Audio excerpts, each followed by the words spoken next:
2026 ആദ്യ വീഡിയോ ഒരു മധുരമായിക്കോട്ടെ. സിമ്പിളായിട്ട് ഉണ്ടാക്കിയെടുക്കാൻ പറ്റിയ ഒരു പുഡിങ്ങാണ്. ജെലാറ്റിനോ ചൈനാഗ്രാസോ ഒന്നും വേണ്ട. അതിൻ്റെ കൂടെ സർപ്രൈസായി കിട്ടിയ ഒരു സമ്മാനത്തിൻ്റെ വീഡിയോ കൂടെ ഉണ്ട് കേട്ടോ. സമ്മാനവും കാണാം, അവസാനം വരെ വീഡിയോ കാണണേ. അതിനായിട്ട് നമുക്കൊരു ബൗളിലേക്ക് 2 മുട്ടയുടെ മഞ്ഞ ചേർത്ത് കൊടുക്കാം. എഗ് യോക്ക് ചേർത്തിട്ടുണ്ട്. അതിലേക്ക് 1 ടീസ്പൂൺ വാനില എസൻസ് ചേർത്ത് കൊടുക്കുന്നുണ്ട്. വാനില എസൻസ് ഇല്ല എങ്കിൽ ഒരു 1/2 ടീസ്പൂണോളം ഏലക്കാപ്പൊടി ചേർത്ത് കൊടുത്താലും മതിയാകും. അത് രണ്ടും കൂടി നന്നായിട്ടൊന്ന് മിക്സ് ചെയ്തെടുക്കുക. പ്രത്യേകം ശ്രദ്ധിക്കുക, മുട്ടയുടെ വെള്ള ചേർക്കുന്നില്ല, മഞ്ഞ മാത്രമാണ് എടുക്കുന്നത്. ഇത് നന്നായിട്ടൊന്ന് മിക്സ് ചെയ്തതിന് ശേഷം ഇതിലേക്കൊരു 1/4 കപ്പ് പഞ്ചസാര ചേർത്ത് കൊടുക്കാം. ഇതിപ്പോൾ 1/2 കപ്പാണ്, അതിൻ്റെ പകുതിയാണ് എടുത്തിരിക്കുന്നത്.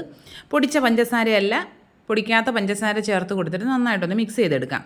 പഞ്ചസാര മുഴുവനായിട്ട് വലിയുന്നത് വരെ മിക്സ് ചെയ്യുക, അങ്ങനെയുള്ള പരിപാടികളൊന്നുമില്ല. അതെല്ലാം കൂടി ഒന്ന് യോജിച്ച് കഴിയുമ്പോൾ നമുക്കിതിലേക്ക് ഒരു 1/4 കപ്പ് കോൺഫ്ലോർ ചേർത്ത് കൊടുക്കാം. ഇത് മസ്റ്റാണ് കേട്ടോ. കോൺഫ്ലോർ ഇല്ല എങ്കിൽ പിന്നെ നമുക്ക് പുഡിങ് തയ്യാറാക്കാൻ പറ്റില്ല. നമ്മൾ ചൈനാഗ്രാസോ ജെലാറ്റിനോ ഒന്നും ഉപയോഗിക്കുന്നില്ല, കോൺഫ്ലോറാണ് യൂസ് ചെയ്യുന്നത്. 1/4 കപ്പ് കോൺഫ്ലോർ ചേർത്തിട്ട് മിക്സ് ചെയ്തെടുക്കുക. ഒരു വിസ്ക് വെച്ച് മിക്സ് ചെയ്യുന്നതാണ് എപ്പോഴും കംഫർട്ടബിൾ ആയിരിക്കുക, പെട്ടെന്ന് മിക്സായി കിട്ടുകയും ചെയ്യും. ഇനി ഇതിലേക്ക് നമുക്ക് ചേർക്കേണ്ടത് 2 കപ്പ് പാലാണ് ചേർക്കേണ്ടത്. അതായത് 1/2 ലിറ്റർ പാൽ. ഒരു പാക്കറ്റ് പാലുണ്ടെങ്കിൽ ഈസി ആയിട്ട് നമുക്ക് ഈ പുഡിങ് തയ്യാറാക്കിയെടുക്കാം. ആദ്യം 1 കപ്പ് 250 ml കപ്പിൽ 1 കപ്പ് പാല് ചേർത്ത് കൊടുത്തിട്ട് മിക്സ് ചെയ്തെടുക്കാം. ഇനി നമുക്ക് അടി കട്ടിയുള്ള ഒരു പാൻ വെച്ച് അതിലേക്ക് ഈ ബാറ്ററിനെ ഒന്ന് അരിച്ചൊഴിച്ചു കൊടുക്കാം. കാരണം ഈ മുട്ടയുടെ എന്തെങ്കിലും ഒന്ന് കിടപ്പുണ്ടെങ്കിലോ അതൊന്ന് പോയിക്കോട്ടെ, അതിനായിട്ട് നമുക്ക് ഒന്ന് അരിച്ചൊഴിച്ചു കൊടുക്കാം. ഇനി അതിലേക്ക് ബാക്കി 250 ml കപ്പിൽ 1 കപ്പ് പാലും കൂടി ചേർത്ത് കൊടുക്കാവുന്നതാണ്. ഞാനിപ്പോൾ ചേർത്തിരിക്കുന്നത് സാധാരണ നമ്മൾ വാങ്ങുന്ന പാലുണ്ടല്ലോ, അതിന് തിളപ്പിച്ച ആറിയ പാലിനെയാണ് ചേർത്തത്. പാക്കറ്റ് പാലാണെങ്കിൽ നമുക്ക് അങ്ങനെ തന്നെ ആ പാല് പൊട്ടിച്ചതിലേക്ക് ചേർക്കാവുന്നതാണ്. ഇനി ഫ്ലെയിം ഓണാക്കി കൊടുക്കാം.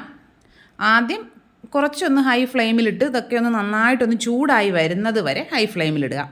അതിനുശേഷം ഫ്ലെയിം ഏറ്റവും ലോയിലാക്കി കൊടുത്ത് അടിയിൽ പിടിക്കാതെ ഇളക്കിയെടുക്കുക. അത്യാവശ്യം നന്നായിട്ടൊന്ന് കുറുകി തുടങ്ങുമ്പോൾ അതിലേക്ക് 1 ടേബിൾ സ്പൂൺ ബട്ടർ ചേർത്ത് കൊടുക്കുക. അതുകൂടി ചേർത്തിട്ട് ഇളക്കി കൊടുക്കുക. ഫ്ലെയിം എപ്പോഴും ലോ ആയിരിക്കാൻ ശ്രദ്ധിച്ചോളുക, ഇല്ലെങ്കിൽ അടിക്ക് പിടിക്കും. അതുപോലെ തന്നെ നമ്മൾ എടുക്കുന്ന പാത്രം നന്നായിട്ട് അടി കട്ടിയുള്ള പാത്രമായിരിക്കണം.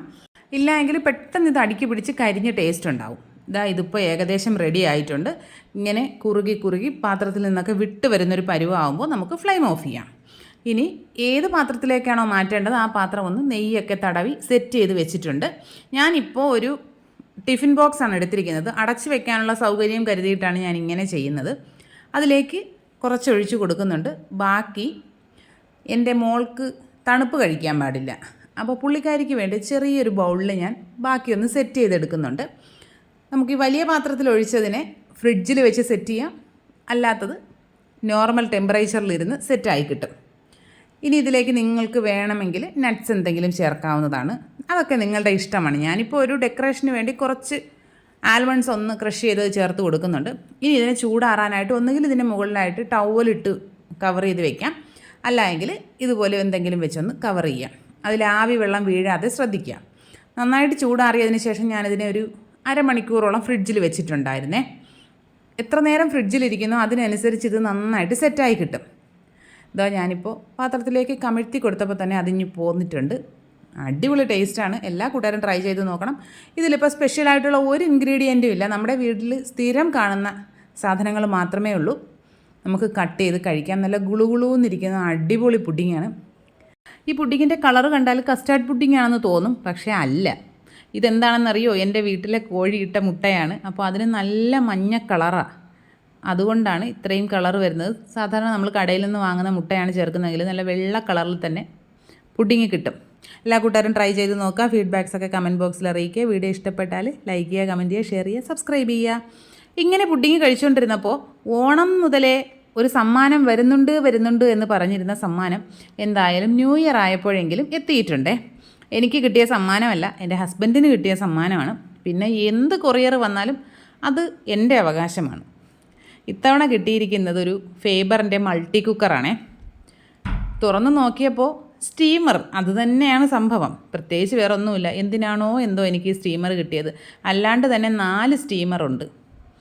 ഇനി ഇലക്ട്രിക്കലിൻ്റെ സ്റ്റീമർ ഇല്ല എന്ന പരാതി വേണ്ടല്ലോ, അതും ആയിട്ടുണ്ട്. എന്തായാലും ദാനം കിട്ടിയ പശുവിൻ്റെ പല്ലെണ്ണാൻ പാടില്ല എന്നാണ്. ഇരിക്കട്ടെ, സന്തോഷം. ന്യൂ ഇയറിൽ കിട്ടിയ ഒരു സമ്മാനമാണല്ലോ. ഇനി ഇതുപോലെ ഒരുപാട് സമ്മാനങ്ങൾ വർഷം മുഴുവൻ കിട്ടാൻ ഭാഗ്യമുണ്ടാവട്ടെ.